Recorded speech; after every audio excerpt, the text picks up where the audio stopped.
और मेरे गांव के अपने पिता से भी बढ़कर सम्मान के बुजुर्ग भाई बहन, प्यारे बच्चों, मैंने कहकर खबर मांगा है कि भाई मेरा बोलने को बड़ा दिल करता है और इन्होंने 2 मिनट कही है, मैं 15-20 मिनट से कम भागने वाला आदमी नहीं हूँ। ऐसी तो है तो मेरे हाथ में माइक हिंदी नहीं है लोग।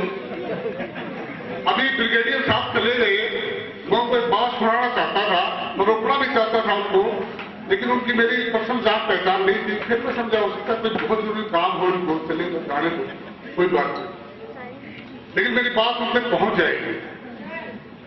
डॉक्टर भीमराव अंबेडकर, जिनका आपने ये बांटा है, हमारे बुजुर्ग को मिला है, वो हमारे देश के बहुत बड़े आदमी थे।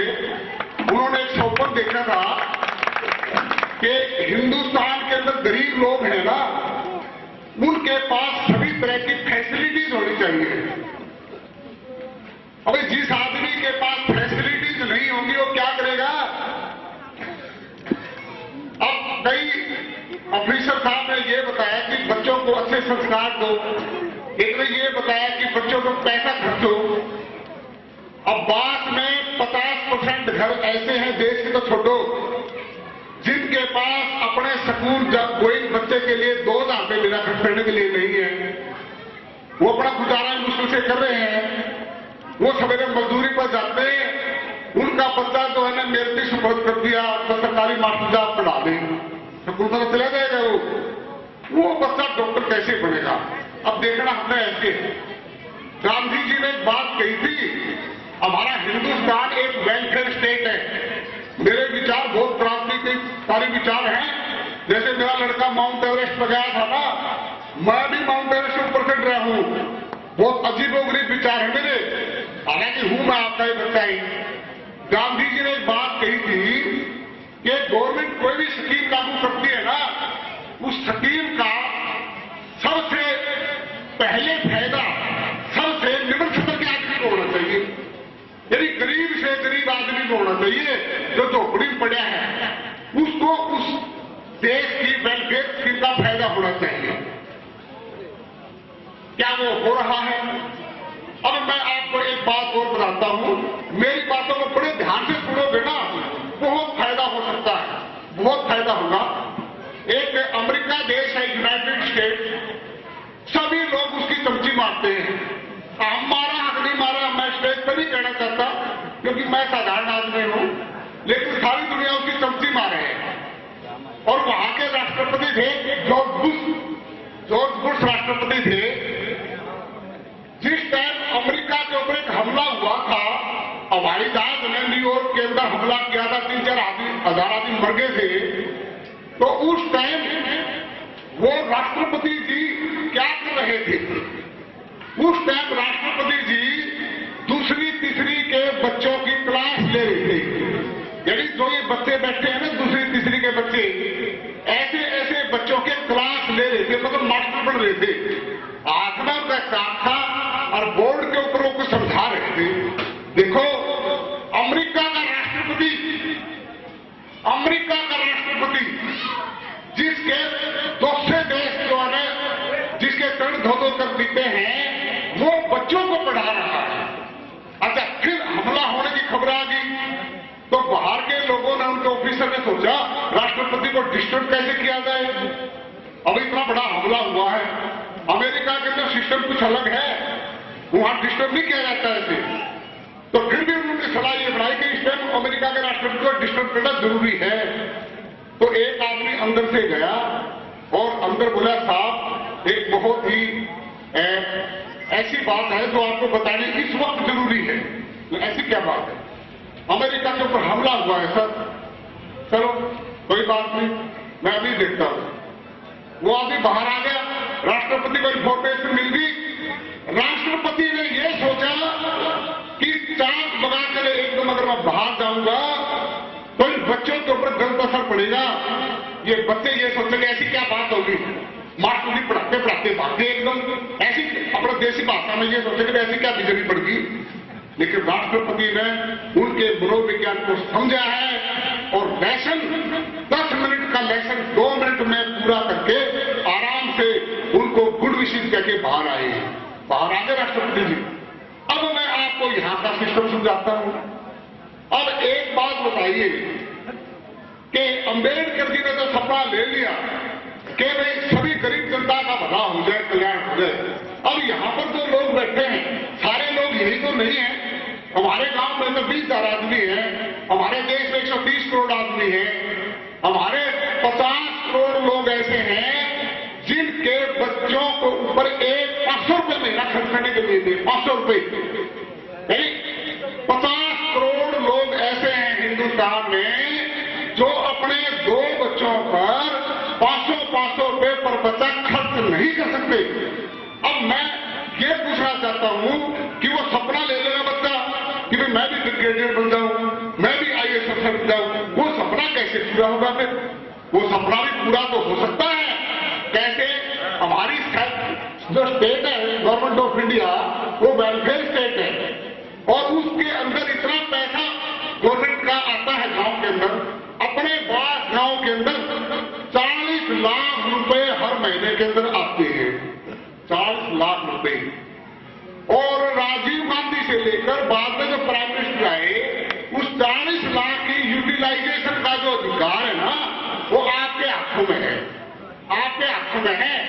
ये साल के हाथों में है, इन साल के हाथ में है, लेकिन वो पता ही नहीं किसी को। अब वो पैसा कहाँ है?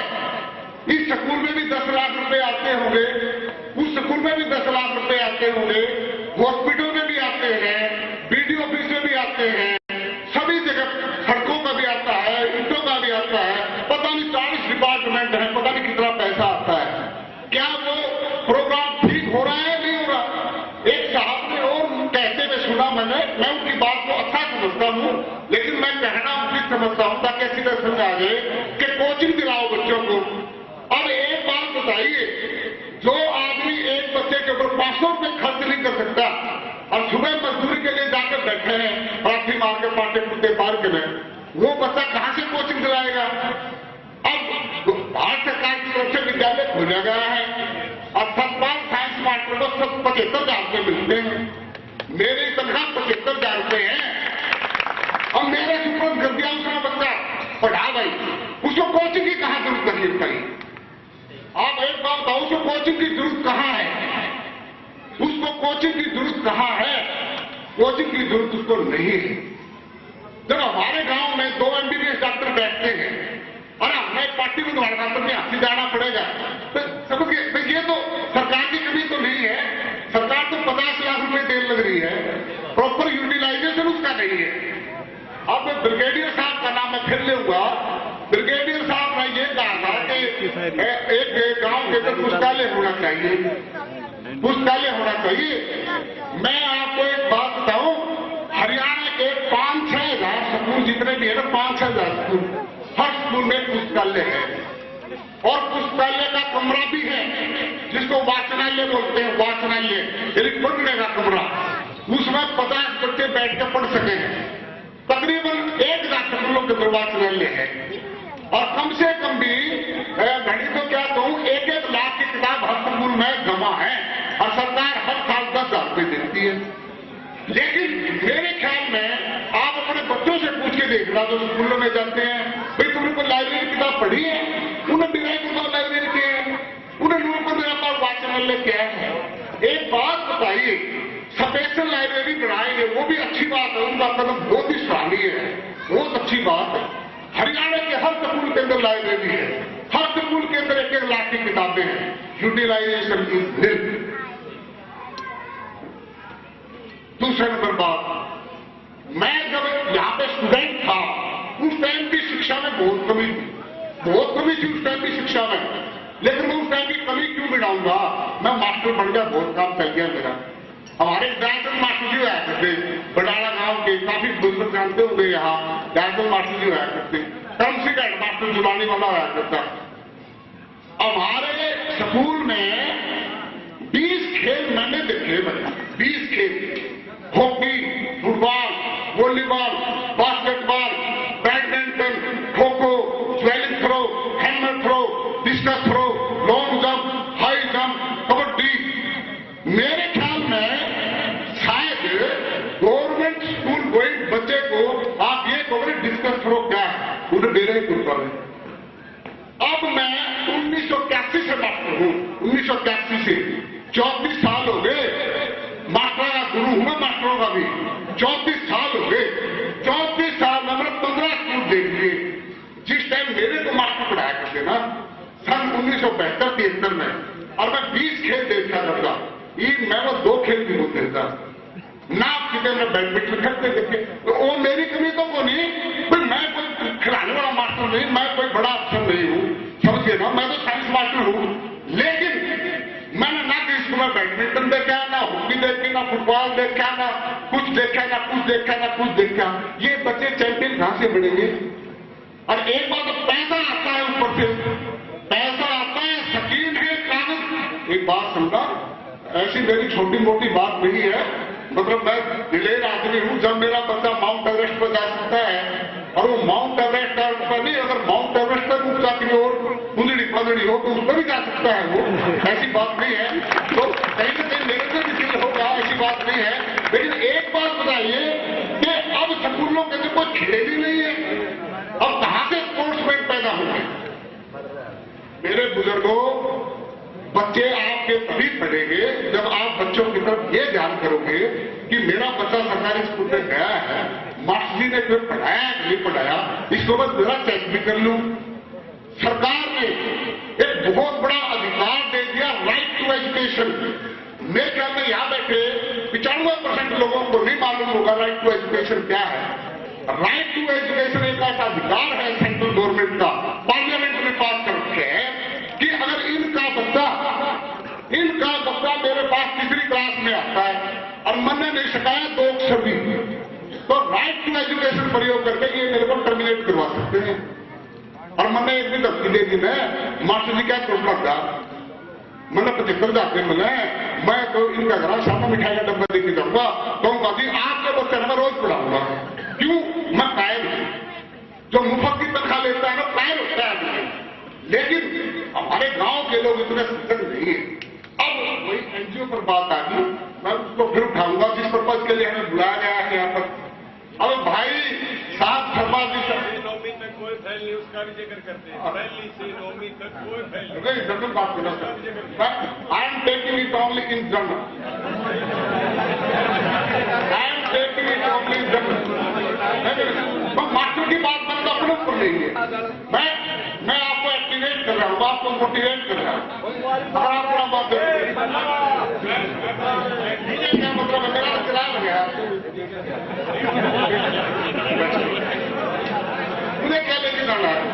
तो अब ये बात आई एनजीओ की, तो एनजीओ पूरे डिपार्टमेंट से मैं रिक्वेस्ट करता हूं, किसी से लड़ने की जरूरत नहीं है। ये डीसी साहब जो मीटिंग लेते हैं, सीएम साहब जो मीटिंग लेते हैं, उन मीटिंगों में क्या होता है? यही होता है जो सरकार की योजनाएं है ना, वो आप तक पहुंचे।